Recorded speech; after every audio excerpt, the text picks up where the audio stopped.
Hello, this is Mickey Desai, one of your hosts for this episode of the Thing About Cars, and we are very lucky to have around the table Dawn. Dawn, are you there? I'm here. Hey, Mickey and everybody. Hey, Ben, how are you? You there? I am here. And Becca. Becca, can we hear you? Hello. Excellent. Becca, what's on your mind for the day in terms of the things we should be discussing on the Thing About Cars? I threw it. Yes. I really only had one thing, and I'm glad I remembered that at this point. Yeah. I've had a rough beginning of my day here. Yeah.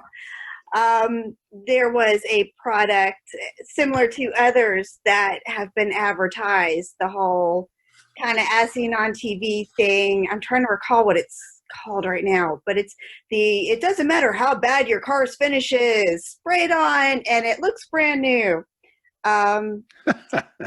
So there's been a new one of those going around, and I'm drawing an utter blank on the name right now. Like ceramic shield or something? Yes, I actually might even be able to see where I saved something. So anyways, I'm walking through a store not too long ago, and they have it in their as seen on TV section. Let me see. I'm going to look in here really quick because I had looked at it. All right. So anyways, I had spotted it in a store and decided, why not? Why not? Let's take a look at this. And I tried it out because, everybody knows that my Mustang kind of goes to sleep most of the year and then comes out to play when it's car season and emission season and all that. So I tried this stuff out, and I don't know how well that noise comes across. Sounded like a raspberry to me. Yeah, no. I could have achieved the same effect by spraying water on the car and wiping really hard. Wow. Because when you read the instructions on it, it tells you that you have to do this two-handed wax on, wax off, buff, press hard, buff it off, quick, don't let it dry, get it with the other hand, all this other. And if you're doing that, I achieved the same thing with a towel and water as well. My take on most of those products is if it sounds too good to be true, it probably is. Yeah. Yes.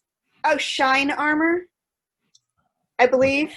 Ah. Well, whatever it is, I tend to avoid all those and just do good old-fashioned soap and water. And then I've had good results with Meguiar's products for detailing the car. And oh yeah. And I know other people love Mothers, and I didn't know if you guys had your preferences. As long as we're naming our favorites, and if any of these guys are listening, Meguiar's, I'd love to talk to you about a sponsorship. By the way, I think we've talked several times about Meguiar's and Mothers, and I think we're all on the same page as far as those. We all love both of those. I don't think we've ever thrown this other name in there that I love, Grant's Garage.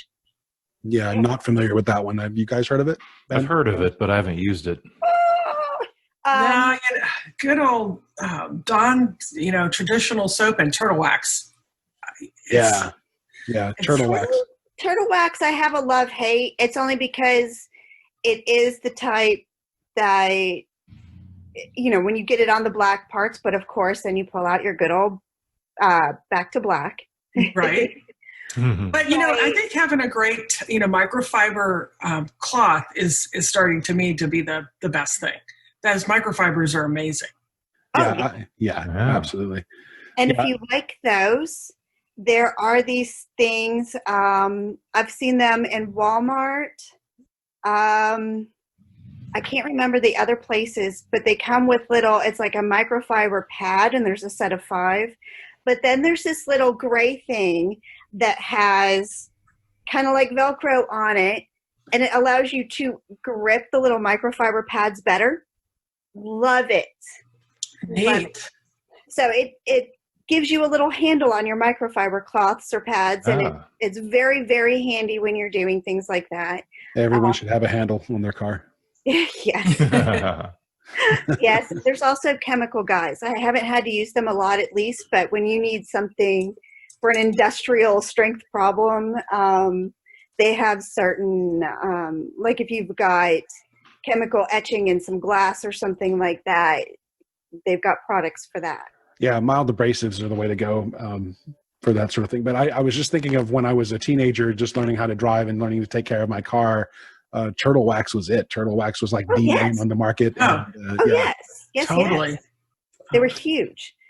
You know, the other thing that gets frustrating, though, you clean your car, it's beautiful, and if it's older, your headlights look like they have film over them. Yeah. And we've been trying to figure out different ways for headlight restoration instead of just buying a whole new light kit. Oh, I was down that path a couple of years ago. Remember that I was trying out different tactics with the rumors going around with toothpaste and a toothbrush, and there was nail polish remover. There were all these different methods that were spreading around that they were great, and I tried all of them. Most of the more iffy ones I tried out on somebody else's car. Right. So I've actually done it several times on my car and other people's cars. I went out and bought the 3M kit with the drill attachments that, Yes, the 3M kit. That's what we used finally. Exactly. Yes. And the general consensus is you can do that. There's like the heavy duty way of doing that with the power tools. And then there's these new wipe on applications that literally just come like a wipe, a wet nap or something in a little pouch, and you just wipe the crud away off of your headlight. And people, I've seen a couple of people swear by those. I don't know which one I would prefer, but I've gotten really good results off of that 3M ball that I've got. Yeah, well, that goes back to what you're actually trying to accomplish, which is that the surface becomes degraded and porous. It's not that you're removing a contaminant from the plastic surface, it's that you're smoothing the surface after it has become degraded. And I've seen some YouTube videos of a guy using just basically like a fine rubbing compound and, the kind of polisher you use for waxing cars. He puts a wide margin of blue painter's tape around the light so he doesn't mess anything else up, and just hits it and whacks it good for a few seconds, and it mostly works. Right. Yeah. And I've seen another person who used this evaporator. It's basically just an evaporator, a tiny little container which you put acetone in, and it warms up the acetone, and the acetone vapor, you direct it towards the plastic on your headlight, which essentially melts the thing back into cohesion, right? Acetone melts plastic. That makes sense. If you can take a serious off your nails, it would probably do better. Well, that's what I was going to say. Acetone is nail polish remover. Yep. Exactly. So, I mean, acetone and plastic in general is a very, very bad idea. And heating it up is, I think, also a very bad idea, which is why this method is ill-advised, because the boiling point of acetone is already pretty low. And it didn't do anything. I was going to say, all those things that I had tried, nothing really worked well. Some worked very, very temporarily. The nail polish remover did work very temporarily. But, nothing that really excited me. It wasn't until I went to the store, and I want to say it was McGuire's, the heavy duty. It didn't have any drill attachments or anything, but they did give you like a little block to hold the sandpaper type stuff with, and all that. But it's really what ended up working the best in the end was the package that I could go buy at the store for the headlight restoration. Yeah. And I was using it on the Mustang, who has very old headlights. I've heard that the final secret, after you get all the crud off the headlight, after you get all the oxidized porous stuff, the opaque layer, that you have to clear coat it. If you have a bottle of just good old fashioned Krylon clear coat, that helps the finished product last a lot longer, like on the order of months, if not years. Right. Well, these headlights originally had a clear coat on them. Yeah. And through the years, it gets buffed off. Right. So yeah, you're essentially just recreating that clear coat again. And this is where a little prevention comes in too. If you have a new car that they haven't gone funky on yet, don't clean them with Windex or ammonia type cleaners. Right. Exactly. Ammonia is very bad. Or, how sometimes you get a car and it still has the wrapping on it? We had a car that we didn't realize there was a thin plastic coat on the headlights. And I always thought, God, those look so diffused. And then a few years I'm washing the car and here it peels right off. And I was like, wow, there's a good way to preserve those headlights. Yeah. A few years. Years? Yeah, it was years. The same thing happened on my convertible, where there was a film on all of the stripping and the silver, and it was clear. And when this was not years, but like a few months, and I'd washed the car and I saw this thing come off, and I pulled it, and it kept going down the whole side of the car. Like, wow, this is fascinating. I didn't know they put like a coating over it. Yeah. To ship it. Oh yeah.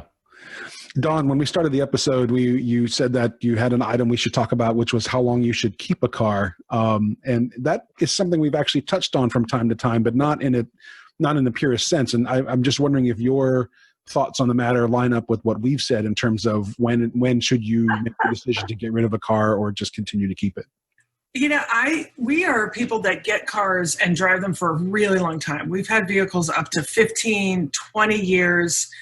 Like I said, we had an old Mercedes 69 that we probably had for 25, 30 years. So I think that when you talk about classic cars, that you have to throw out all the rule books. But what I believe is I've seen a lot of people say 12 years, 11.4 months is the researched amount. But a lot of people are saying 12 years would be if you really want to get every bit of use out of a vehicle and you do what we've been talking about, keep it really nice and clean, take good care of it. Then there's the flip side of if you want the maximum investment, it's like you should be flipping your car every year, because it's just, if you just want a new car and you want to not have to have diminishing returns to it, that you might as well just keep, if you don't want a car payment, just go ahead and you trade it in every year. But is that maximizing an investment if I go out and get a new lease on the car every year? Lease, I wouldn't say lease, but this was outright, like if you buy a vehicle and you have a car note, then what they're saying is like you could, everybody knows once you drive it off the lot, it diminishes in value. But approximately 20%. So that's where the question in my head right now. Yeah. So then what I was reading is, however, the longer you dry it, the more and more and more it goes down in value. So if you buy a car that's a year old, you turn it in a year, and then you just keep doing that methodology, and you don't mind that car payment, there you have a new car every year. But I fall in love with cars, and I don't want to do that. So I have a 2004 convertible. I have a 2008 SUV or 12 SUV. And we had a Durango for 15 years. It was a 2001. We got rid of it in 2016. And it was so hard to let that car go. I literally went by the Dodge dealership 3 times to say goodbye to it. I mean, but me. Yeah, it's just, oh my gosh, it's just terrible. But 11.4 years, that was very interesting. It says that you will get, a lot of cars, they're saying 200,000 miles. We've gotten 400,000 miles out of a Mercedes diesel. I think diesels will, of course, last longer. But I'm very curious right now to see how long people will be keeping their vehicles, and if they're not driving them as much, because so many people are talking about teleworking now, and this is really, or not just, literally virtually working. Yeah. And so cars may start lasting longer. The guidelines that we came up here before, and Ben and Becca, I'm sure will have different things than I'm about to tell you, which is after the discussions we've had on prior episodes of The Thing About Cars, the general rule of thumb that I tell people these days is you should keep the car as long as you love it. And that answer comes about as a result of the question, which is, at what point do you decide that it costs too much to keep a car? And there's not really a good line that gets drawn to say monetarily where that line should be. But I have my Honda that I'm currently driving. I'm not in love with that car. And when it starts to cost me more money than I'm comfortable with, I'm going to have no trouble getting rid of it. But I think the answer for most people is that you should continue to pay for repairs on your car as long as you love that car. Yeah, I think that's true. If you can buy a car outright, I think that really changes the equation. But if you have a car note and their car note's gone, and all of a sudden you're putting in as much money as the car note would have been, that's when, if you don't love the car. Like I said, I will go to the mat for a car I love. I will save it. and restore it and keep it well until wheels fall off of it, and then I'll find wheels to put back on it. But Yeah. Yeah, right.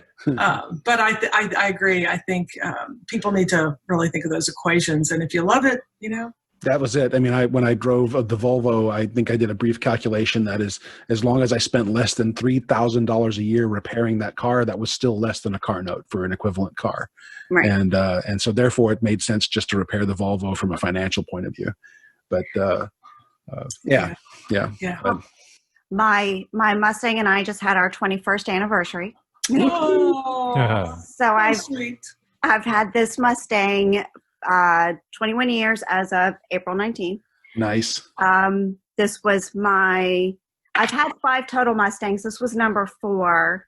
I would love to have kept the other ones. It's a weird story. I had 2 at the same time, and I had to make a choice when my kids were born, which one I was keeping, and it was this one all the way. So that's why number 4 out of 5 stayed. The Pontiac, when did I buy that Pontiac? I don't know, but it's been DOA for going on 2 years now, holding up the garage. Hey, what year is it? Well, it's a 2009 Pontiac G8 GT. Oh, wow. Otherwise known as a Holden. Oh, yeah, a Holden Commodore. Super hard to get your hands on. And I understand what it's going to take to bring her back to life. The problem is, it's going to take a lot of money, a lot of effort. But if I let her go, the chances of me finding another one are slim to none. Yeah. Yeah. Oh, that's the heartbreak but you can't find it again. But my question for you, Becca, is: do you love the car that much? Do you need to have another one if you should let this one go? Apparently, I do. I don't know. I have some mixed emotions with it. Yeah. Obviously, I'm not a GM fan, and that hasn't gotten any better with this experience. And I do have another daily driver that I got the Jeep. It was a year ago, August. So yeah. I mean, yeah. So it's. I'm your friend, and I love you, right? So I'm gonna say this with the utmost of concern and care, and I'm going to point out to you that you actually run something called the Mustang Room, and it is not called the Pontiac Room. Yes. Nor is it called Oh the my! Room. I didn't know we were going for interventions here. I'm on your side. I'm going to stick with you. You do what you want to do. How the heck are we getting a 10-minute warning just now? I feel like we only just got into this episode. Oh, yeah. But Don, what he's going to do, yes, he's having an intervention, and because I'm addicted, he's going to send me to the Henry Ford Clinic. Oh, that's awesome. All right. Before this episode completely gets away from us, in the last 10 minutes, I'm gonna rush one part of the agenda here, and that is Grand Trivia Auto. Yeah. All right. So the Grand Trivia Auto question for the day is very simply: where was America's first freeway built? And the choices are Los Angeles, California; New York City, New York; Dallas; and Detroit. So think about that for a second. We'll answer it within the next 10 minutes before the episode ends. Real quick, I wanted to touch on this other thing we put on the agenda, which was driver education standards. And I'm going to kick that off by saying that it's been temporarily ordered that teens in Georgia no longer have to take a road test to get their driver's license because of... Wait. Yeah. Yeah. My nephew is 17 on Cinco de Mayo. And my sister was telling me about this. So keep going, Mickey. Yeah, so it's a temporary measure, right? But because of coronavirus, people don't have to go in to get they don't have to actually do the road test. They just have to do, I think they don't have to do it. They only have to do like an online test and some other certifications, and they can still get their driver's license that way. And there's a part of me that completely understands that and supports the decision. And then there's another part of me that says it's already too freaking easy for people to get driver's licenses in this state. Yes. And can't we make it a little, not necessarily more difficult, but can we make the process a little more thorough? And, because we were talking about the German standard, right? What it takes in Germany to get a license, never mind own a car, and how that translates to certain safety characteristics that they have on their interstates that we don't have on ours. And And so here we are making it even easier, because it was already easy in this state to get a driver's license. But now you don't have to prove you can drive. Well, you barely had to before. Yeah. The air quote road test in Georgia before was laughable. You never got on the road. It was in the parking lot. Right. Your score to pass it, you'd be shocked at the things you could be horrible at and still get a driver's license in Georgia. And aren't we supposed to be under a shelter in place, and people are getting refunds of car insurance because we're not driving? Why do they need the driver's license right now if nobody's driving? Yeah, that's a very good question. Well, and it's fascinating to me because I grew up in Germany, and we took literally an entire half a year of driver's education in high school. Mm-hmm. And then you not only have to pass the driving test, but it's like a 2-stage test. They have a theory test. Like the theory of why you drive a certain way, why you, I always loved it. Ausfahrt and Anfahrt is the exits. We used to laugh our head, like every time we would learn all of the European signage, and anytime that sign would come up on the flip chart, I would just bust out laughing. I'm going to Ausfahrt now. Yep. Just want to let everybody know. But you also have to take a first aid course. Yeah. Because let me tell you, when you drive on the Autobahn and you have an accident, yeah, you can skin your knee pretty easily. It's going to be bad. In your knee. But I have a nephew. He's 17 next week, and and I'm like, okay, he still doesn't have a driver's license. I wonder if that's because my sister and I grew up in Germany. I grew up in the state. I got my license in the state of Georgia, but somehow I had, at least the education that I knew how to change a tire. I knew how to do basic car maintenance even before I got anywhere near being a licensable age. Oh, yeah. And I guess I was just that geek who, geeked out on first aid and all those things. And yet I look at my other average American drivers, and some of them can't even change a tire. Yeah. Some of them don't know a dipstick from a push rod. I mean, Well, let's tell you, the one thing that's frustrating about changing a tire these days is getting those doggone lug nuts off. You have to literally jump on the T-bar because when they do it, I every time I go into my mechanic, I'm like, you're using a machine that I don't even have in my car to put those lug nuts on. No, you want it on that tight. Don't make me tell stories. We're running out of time. They have to be a specific torque. Well, that is true. Which should still be hand removable. But, right. Man, I have jumped on that thing a million times. Ben, wait, hold on. Hand removable for a man, Ben. Oh, but here's a tip, though. I have found that it's easier if you start to loosen the lug nuts before you jack up the car. Yes, but you're hitting on a point that I've tried to make before, and I've wanted to do a video. I haven't.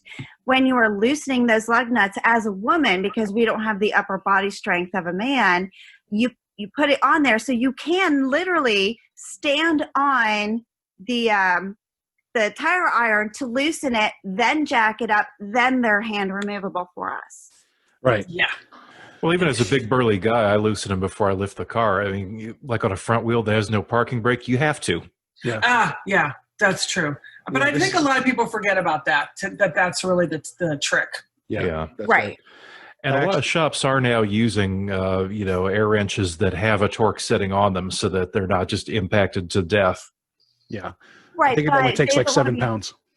Well, yeah, they just don't want to be liable for the wheels coming off and killing a mother and her 3 children when their Ford Explorer rolls over. Not that I know a specific example, mind you. So, all right, driving standards. So, I do get the temporary order. I understand why they're doing it, kind of, but it's like to Becca's point, it's like, okay, who needs a driver's license that badly right now? Yeah, if you're not supposed to be driving, don't need a driver's license. Right. Yeah, it's good. And I think it's going to be interesting to see with all these delivery services how things change in the future for just going to the grocery store. Yeah, I think so. Time will tell. All right, so we're down to about a 3-minute warning here. Shall we do the Grand Trivia auto answer and then wrap the episode? Sure. Okay. So, where was America's first freeway built? Was it Detroit, Dallas, New York, or was it Los Angeles, California? Ben, you go first. Completely guessing. I'm going to say New York. Becca, what do you think? Well, my first question is, why are you calling it a freeway? Is there any reason behind that? Because that's kind of a northern term. Freeway as opposed to anything related to an Eisenhower interstate system, which didn't happen until much after the fact. Right, but we have a tendency to say highways or interstates up north. Up in Michigan, my whole family calls it the freeway. So right or wrong, I'm going with them and saying Detroit. You're going to say Detroit? Okay. Dawn, what do you think? Well, now I have the luxury of the two before me, because now that logic makes me think Detroit as well. I was thinking the Eisenhower system, and I would have said Dallas.